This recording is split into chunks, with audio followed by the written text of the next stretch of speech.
Я занимаюсь внутренней отделкой зданий. Можно ли делать ремонт в зданиях, которые впоследствии в них будут размещаться магазины, банки, кафе?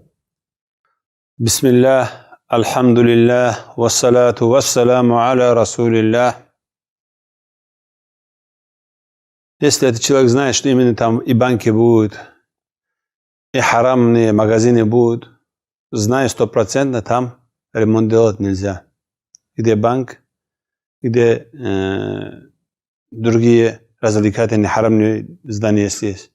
Если он не знает, общее здание ему дали и даже не знает дальше, что там будет, если реально он не знает, тогда если там этот ремонт сделает, ему от этого, иншаллах, греха не будет. И он не должен каждый весь спрашивать, здесь что будет. Главное то, что сам делает работа халальная, и не знает именно, там будет ли это то, что харамное.